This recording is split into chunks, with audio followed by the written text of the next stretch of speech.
we could hold country together as diverse as India, where people on East look like Chinese, people on West look like Arab, people on North look like, maybe white, and people in South look like Africa. Well, hi there. Warm welcome. You watching Blueprint Explosive Exclusive, and I'm Meghna Deka. Well, it's not the first time that someone spitted Indian against Indian. You just heard Congress's Sam Pitroda, who drew this divide along lines of race.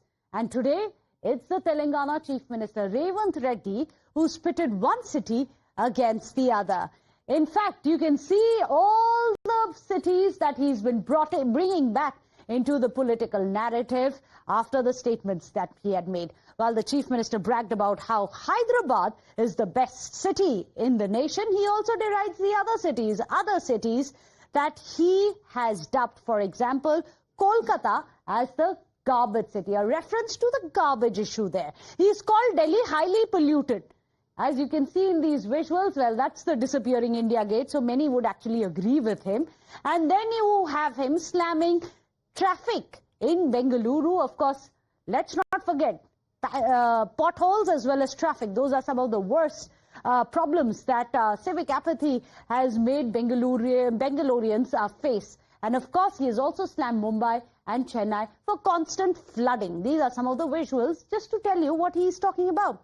So as Chief Minister, Revanth Reddy pits Hyderabad versus the rest of India, the responses to him have been swift. They've been angry and rather hilarious in some of the cases. I'll get you the best of the memes and the trolling in just a bit. But first watch what he has said. Kendra Mantriga unna Nitin Gadkari garu స్వయంగా statement ఇచ్చారు. ఢిల్లీలో pollution అనే peaks పోయింది. నేను ఢిల్లీకి వచ్చినప్పుడల్లా నా ఆరోగ్యం దెబ్బతింటుంది. దీన్ని ఏం చేయాలో తెలియని పరిస్థితి వచ్చిందని ఢిల్లీ మొత్తాన్ని సెలవు ప్రకటించి ఢిల్లీని బంద్ పెట్టే పరిస్థితి వచ్చింది. అంటే తొందరలోనే ఢిల్లీ నివాస యోగ్యత పట్టణాల నుంచి తొలగించి అక్కడ ఉంటున్న వాళ్ళు ఇతర ప్రాంతాలకు తరలి వెళ్లిపోయే పరిస్థితి ఉంది. అదే విధంగా బెంగళూరులో ట్రాఫిక్ జాములు మీరు చూశారు. చెన్నైలో వర్షాలు వస్తే పడవల్లో తిరిగే పరిస్థితి మీరు చూశారు. ముంబైలో కొట్టుకుపోతున్న పరిస్థితులు మీరు చూస్తున్నారు. కలకత్తా గురించి నేను చెప్పాల్సిన అవసరమే లేదు. ప్రపంచంలో చెత్త నగరం కింద పోటీ పడితే కలకత్తా ఫస్ట్ వచ్చేటట్టు ఉన్నది. ఈ మహానగరాలలో 6 నగరాలు ఉంటే ఢిల్లీ, ముంబై, చెన్నై, కలకత్తా, బెంగళూరు, హైదరాబాద్ మన ఒక్కరమే కాస్తో కూస్తో బాగున్నాం. But the question is Revanth Reddy right about all these cities?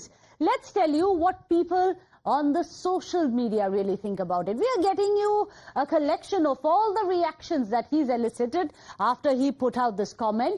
In fact, you have one of the social media handles coming out and saying, sharing my personal experience of the recent visit to the capital of West Bengal, the most unhygienic experience that I've had in the Indian city, requesting you to take this threat positively, even though you don't care much if you don't. And he's put out some pictures of dirt and filth, as the social media calls it, of Kolkata. Then you have another one of the handles coming out and saying, so a Congress chief minister has referred to Kolkata as the world's garbage city, urging West Bengal Chief Minister Mamata Banerjee to take this issue up. The Telangana Chief Minister needs to tender an unconditional apology, is what this guy has demanded. The hate towards Bengalis and Kolkata is getting out of hand. So clearly someone's taking exception to the words of Revanth Reddy. Then you have another person coming out and saying that I visited Kolkata and I witnessed half of the city is slum and it is filled with garbage. It's partially true. It's someone whose handle incidentally has RCB, Majestic Underpass, RCB in its name. Well, I'm just saying that those are the facts as they stand. Let me get you some of the other voices coming in on social media.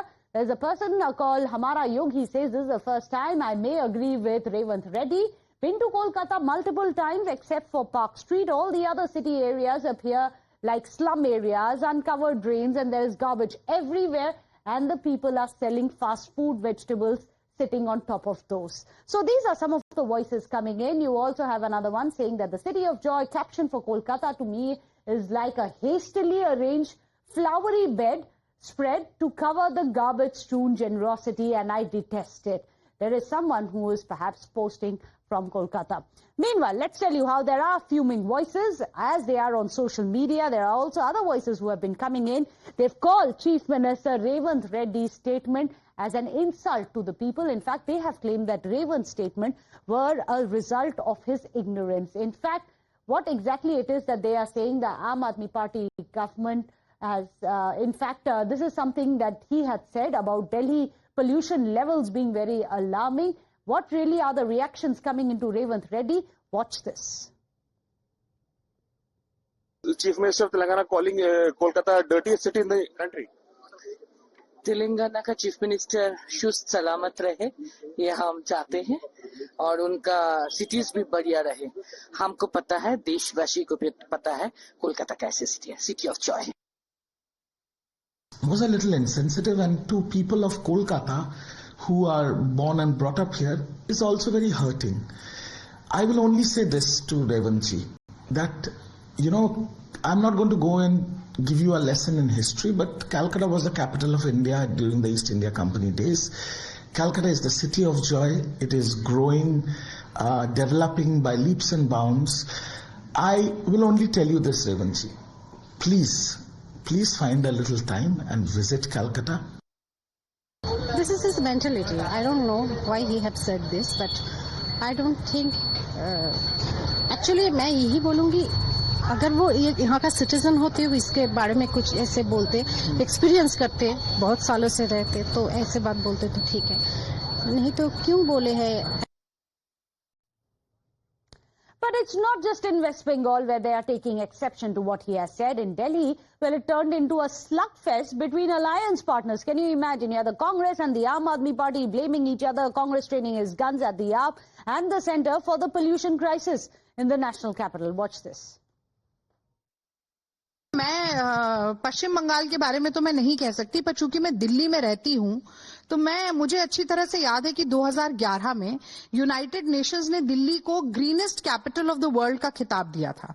Delhi का green cover 30% से भी ज्यादा था, और आज दिल्ली दुनिया के सबसे पोल्यूटेड सिटीज में से हो गई है. देश में तो सबसे पोल्यूटेड है ही, पर अंतर्राष्ट्रीय स्तर पर भी ये मानक बार बार स्थापित हो रहा है. उनको पानी देने का काम भी ये लोग नहीं कर पाए. इतना ज्यादा दिल्ली इन दोनों की न्यूरा कुश्ती में पिस रही है. Well, let me go across to our panelists. Today, joining us on the show, we have Sandeep Anirudhan, who is the founder of Citizens Agenda for Bengaluru, joining us, of course, from Bengaluru. Saira Shah Halim, an activist, joins us from the City of Joy, Calcutta. But Saira Shah Halim, today, it is one of the most hotly debated subjects across social media, isn't it? Is Calcutta, do you think it's fair to call Calcutta, or Kolkata as it is called now, the city of garbage? I'm a Calcuttan, right? And anyone trying to insult my city will not be taken kindly. However, at the same time, let's not be delusional about, the air index in majority of the metropolitan cities, which is Hyderabad, is also a part of, the metropolis, though it's not being listed as a metropolis. If you look at Mumbai, if you look at Delhi, if you look at Kolkata, if you look at Chennai, all are equally polluted. Now, if you look at, Delhi, the pollution crisis in Delhi is it's become a global issue because of the environmental and climate change. And a lot of efforts are being taken to elevate the smoke clouding, India's capital city, right from the UN taking cognizance to the regular stock taking of the situation. You look at, during the crop burning, season, especially in winters, how the air index affects the lungs and people are unable to breathe.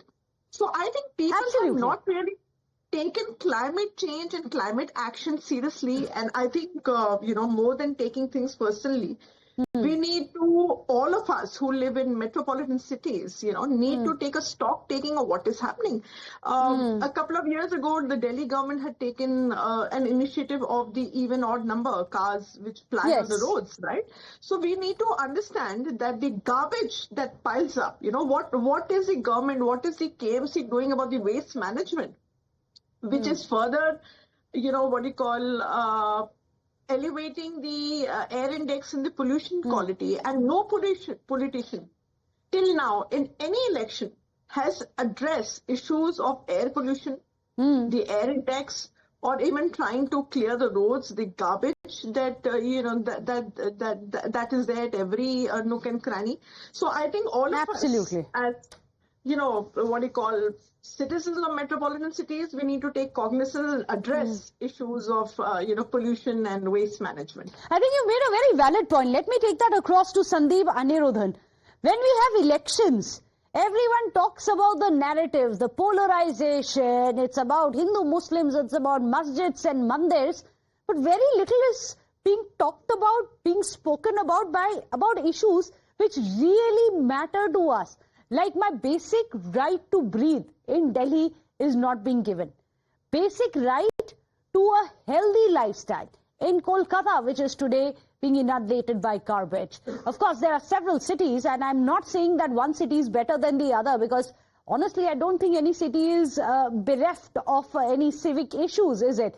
But Sandeep, it never comes up in the political discourse. Why?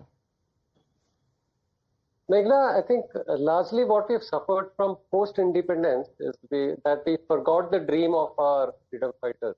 Gandhiji in 1908 wrote a little book called Indian Home Rule, the Hind Swaraj, in which he laid out his vision for a free India, which inspired millions to join the freedom struggle. What does it talk about? Local self-governance.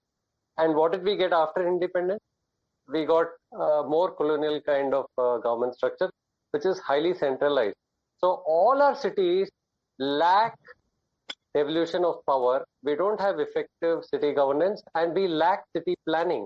Both of these, as a late correction, were introduced in the Nagarpalika Act, the 74th Amendment of the Constitution, in 1992. It's 32 years, not a single city has adopted it.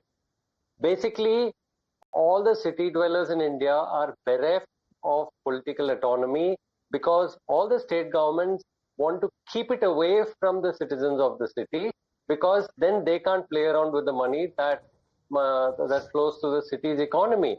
But the biggest casualty of that is that we don't have any planning. Every city in India is suffering from unplanned development. The last 30 years have been the worst after the law has actually been introduced, because this is when more economic growth has happened. So you look at every city today is a garbage city. Every city today is suffering from unplanned development. Every city in India now is a polluted city. So basically, the fundamental issue is that we are not giving political devolution to the cities where it deserves. The 73rd Amendment, in fact, worked better. The Panchayati Raj has actually disseminated into the rural landscape because the residents of villages are far more involved with their environment and surrounding. City dwellers are not, therefore they don't demand it. So we are depriving ourselves of a right to self-govern, and therefore we don't have planning, we don't have governance, and our cities are crumbling. Why is it not an issue? Largely because nobody is even aware of these things. Absolutely, and even if they are aware, everyone's getting into the hustle and bustle of a city life. How many people actually come out to protest when something like this really impacts their lives? They'll sit and perhaps put out tweets, post about it, put out pictures, but no one really is trying to go out there, out on the streets, protest, because everyone's busy with their jobs, isn't it? No one wants to take a day off to protest about things that they really care. But Saira Shahali, coming back to where we as citizens also feel. Of course, we've talked about the civic apathy that is undeniable. There are promises which have been made to us about smart cities. Is this the way where we are headed? And this is the very capital of Delhi, which one of the union ministers, Nitin Gadkari, came out and said, I can't even breathe there, so I'm not going to go there.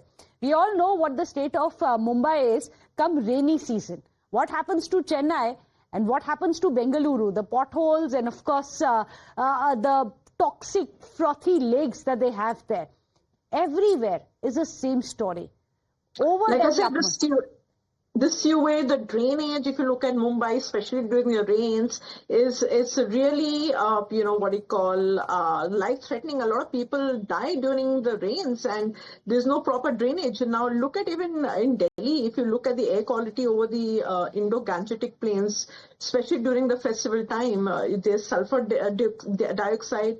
and pollution from particular gases like PM 2.5. They're the major pollutants, okay, produced by burning firecrackers. Nobody realizes the hazardous effects these firecrackers have, and people kind of make it into tu meh communal slugfest, which is not needed, because here various studies have confirmed that emissions from fireworks significantly deteriorate the air quality, which actually lingers on subsequent days. And if you look at, the Switch On Foundation, which is an environmental conservation group based in Kolkata, the Kolkata's index, like air quality index, has majorly fluctuated in recent times from moderate and poor. So that is really alarming, because if, the air quality starts dipping and Kolkata falls into the unhealthy zone, then it is, known as unhealthy or known as hazardous. So I think overall, all of us living in metropolitan cities, if we don't take, a collective action of how we can better our cities, the situation is going to go bad from worse. Absolutely. That is, garbage piling We up. talk about the civic apathy, we talk about politicians not doing enough. But at the end of it, have we done enough? What have we done to ensure that these problems are minimized? Have we ensured that we are not littering the place? Are we ensuring that we are not indulging in part of the pollution that we see? Are we not part of the traffic jams and part of the problem then? When will we become a part of the solution is the question, isn't it? Well, thank you so much, Sandeep Anirudhan, for joining us. Saira Shah Halim, as always, pleasure to have you on the show. With that, we're going to be slipping into a short break. Don't go anywhere.